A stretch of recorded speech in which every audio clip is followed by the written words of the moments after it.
Hello, Jaimansi and good morning everyone. Welcome to my mini vlog episode 4. अनि आज म बिहान बिहान चाहिँ कता जाँदैछु भन्दाखेरि चाहिँ आज बिहान बिहान म ओडा जाँदैछु अनि मेरो साथी देउरानी चाहिँ ऊ चाहिँ आइसकेर बसिसकेको थियो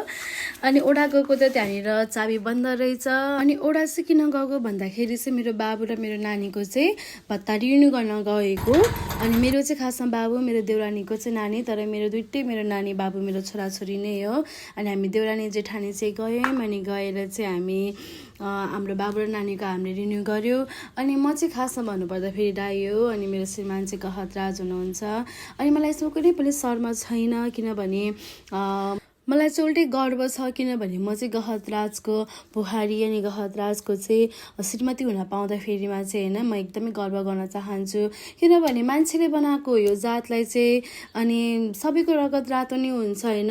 सबै चाहे त्यो दलित होस् चाहे त्यो ब्राह्मण होस् चाहे त्यो जोसुकै होस् होइन किनभने परमेश्वरले चाहिँ मानिसलाई चाहिँ नर नारी गरेर बनाउनु भएको जात अनुसार चाहिँ बनाउनु भएको होइन त्यही भएर म चाहिँ यस्तो मान्दिनँ अनि म एकदमै गर्व गर्छु आफूलाई अनि घर गएको त मेरो देवर बाबुले चाहिँ पुरा प्याजहरू काटेर है अनि के अरे च्वाचेको मासु कि सुँगुरको मासु सबै रेडी गरेर राख्नु भएको रहेछ रोटीहरू